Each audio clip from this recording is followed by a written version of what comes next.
Today we have a very different kind of video. I'm going to attempt to address the mental health crisis, not only in aviation, but also in this country. And what I'm about to tell you takes us down a few rabbit holes, and some of what you may learn may surprise you. Stay tuned.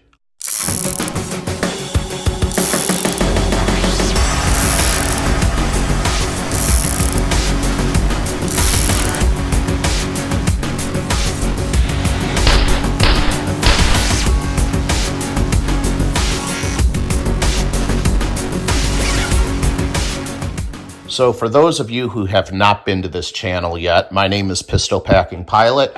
I am an airline captain for a major U.S. carrier on an Airbus A320 aircraft. I have been in aviation for nearly 3 decades, and I'm going to address something today that's kind of a can of worms. And let me preface this video by saying, personally, I am not overly passionate about this subject. I've been blessed to not have to struggle from mental health or depression or from a lot of the other mental health conditions that not only plague many Americans, but they also plague many of my fellow pilots. However, that doesn't mean I'm not concerned about it. And that's why I'm making this video. Now, unless you've been living under a rock, you know that we have had several incidents over the last several years with pilots, airline pilots, the men and women who you trust your lives to, for lack of a better word, wigging out. There was the Alaska Airlines pilot that was on psychedelic mushrooms and occupied the flight deck jump seat and tried to shut the engines down in flight.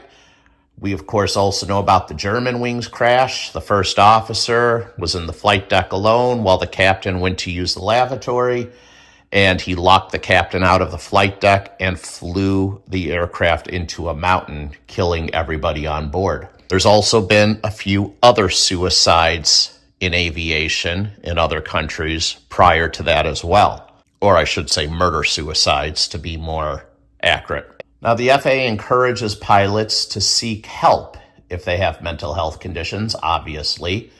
And they claim, and I question this claim, but they claim only about 0.1% of medical certificate applicants who disclose health issues are denied their medical certificate. So let's back up here for a minute. A medical certificate is required to be a pilot in command of any aircraft. There's different classes of medical certificates. I hold the highest class possible, which is a first class medical certificate, because that's what I'm required to hold as an airline captain. But there's also other classes like a second class and third class, each with their own standards. This report lays out some of the FAA's pain points with mental health, which could lead to underreporting of conditions and 24 recommendations. So that drove this group, the Pilot Mental Health Campaign, to advocate for stronger legislation on mental health in the aviation industry. Now, I can tell you that yes, 100% there's underreporting. Ask me how I know. I fly with many different first officers every day that I go to work. Some of them confide in me, some of them don't. And that goes for both health concerns, many health concerns, beginning in 2020, leading up to present day, and still continuing, as well as mental health concerns. 22-year-old University of North Dakota student, Kellen Wachi, has been struggling with mental health since he began his flight training. Says he's 14 months behind. His peers are already certified flight instructors, building time for their airline jobs. He will not complete it probably until this summer. Those on approved single drug antidepressants have to wait at least 6 months before the FAA will reconsider medical certification. Anytime that dose changes, the clock restarts. Notice the word reconsider. Not issue, not shall issue, not may issue, reconsider. This committee encourages the FAA to revisit the policy, lowering the 6-month period to 2 months for uncomplicated depression or anxiety.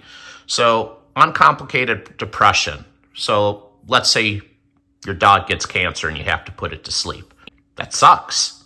Would you be depressed? I mean, anybody would. It's depressing to have to put a pet down that you've grown to love for many years. If you're a pilot, that's a problem. You can't get upset about that. Processing medical files can also be long and tedious, especially due to the manual scanning of MEL paperwork. Yes, the FAA system is extremely antiquated, and this committee calls for updating their information management system. Adam Banks is a commercial pilot. He said the length of time it takes is certainly non-standard healthcare. It took him 7 years to get his medical certificate back. You think about all of that lost revenue, guys.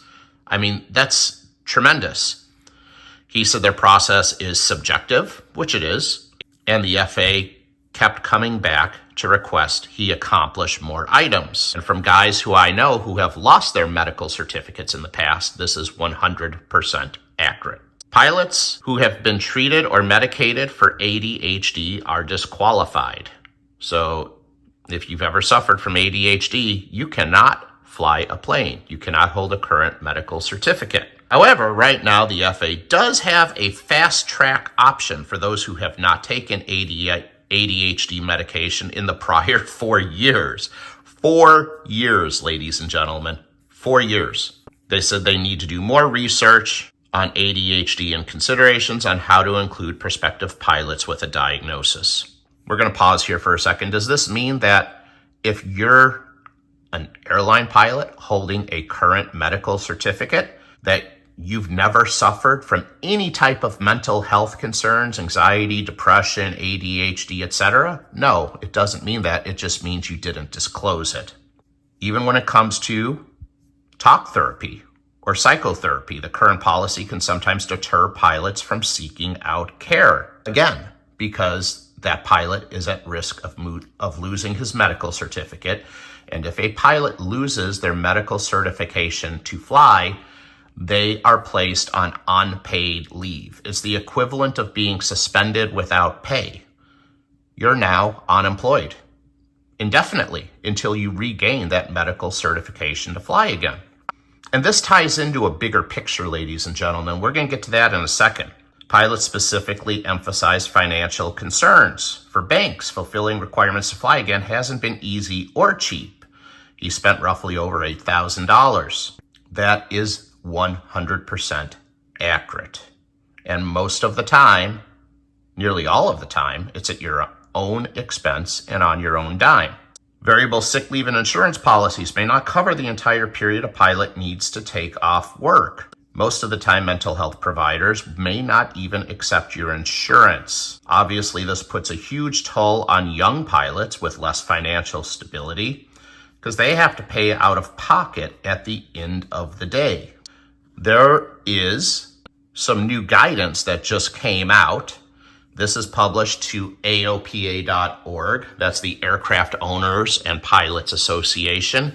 Anybody who holds any type of pilot certificate whatsoever knows and recognizes AOPA to be a very valid and credible source. The FAA has changed its criteria for evaluating pilots' mental health status. Under recent revisions, aviation medical examiners have greater autonomy in determining a pilot's mental fitness. Okay, this sounds good, right? It sounds promising. Let's see what they did. AMEs, which are aviation medical examiners, now have more latitude to determine the fitness of pilots who report uncomplicated anxiety, depression, or related medical conditions. Doctors may issue medical certificates to pilots with history of up to 2 mental health diagnoses without FAA review under certain circumstances. Here we go. So now, is this actually an improvement or is it smoke and mirrors? Let's see. If they have not taken mental health medications for the past 2 years, provide satisfactory responses to a questionnaire, and raise no additional concerns with the AME. So again, it's subjective. This questionnaire is called a decision tool. It prompts the examiner to ask a wide range of sensitive mental health topics.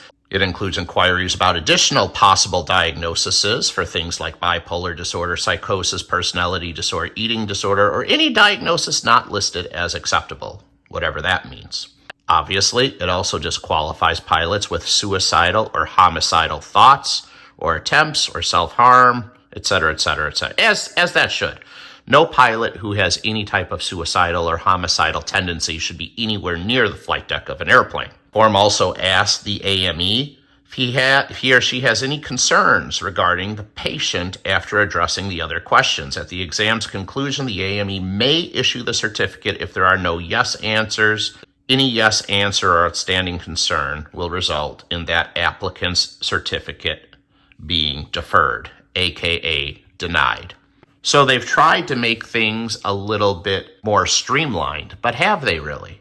And is it going to have enough of an effect to make pilots come forward if they're suffering from any of these serious conditions?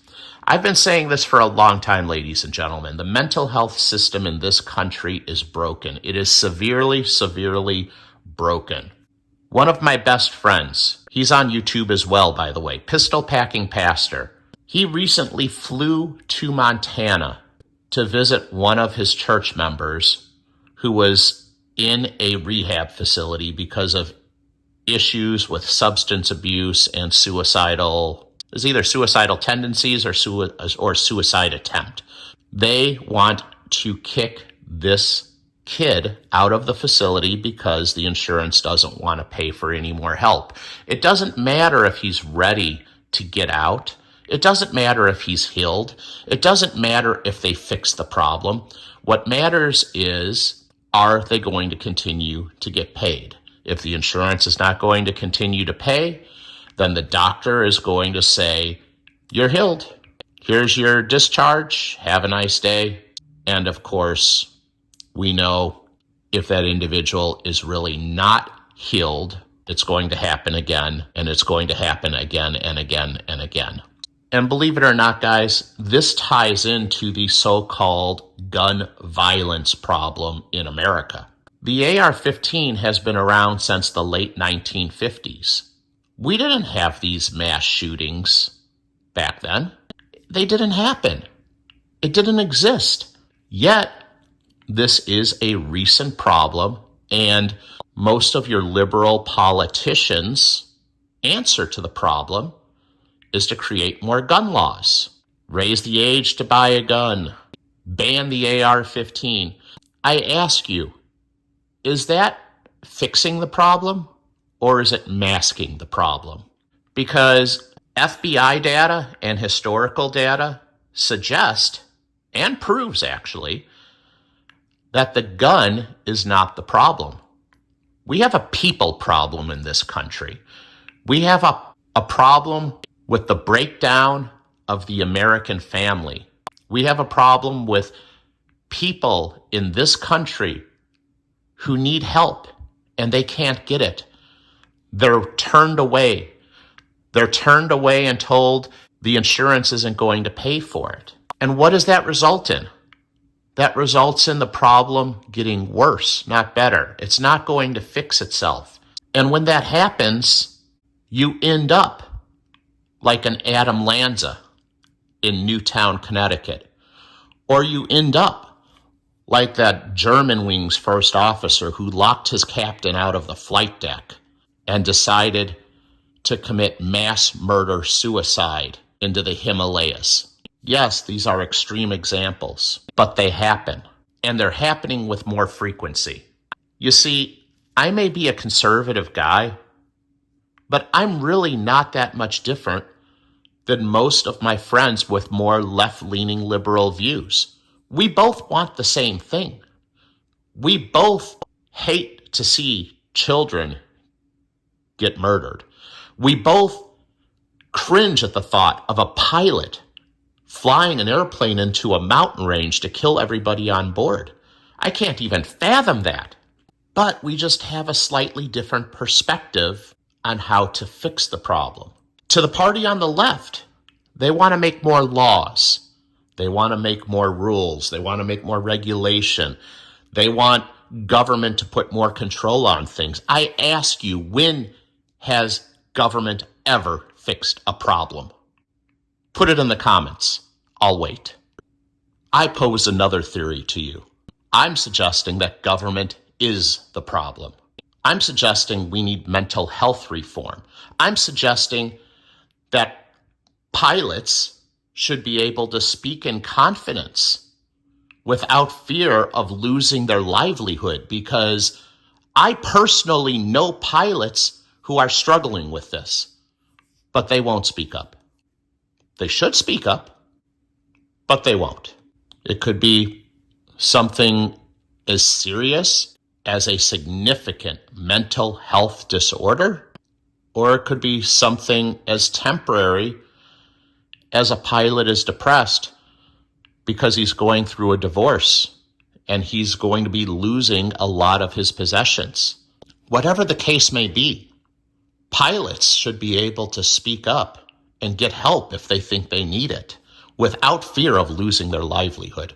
Parents should be able to get their children help if they think their child needs to speak with somebody or needs some type of psychiatric care without being told the insurance company doesn't want to pay for it, or we can get you into an appointment in 4 months from now or 6 months from now. And yes, that happens. Our mental health system is broken, and all we do is put Band-Aids on things. All we do is do exactly what that AOPA.org article said the FAA's fix for this was. It's not a fix. It's smoke and mirrors. They're going to say, we did something. I'm suggesting that your something was not enough. Thanks for watching, guys. I am the Pistol Packing Pilot, and I am out. See ya.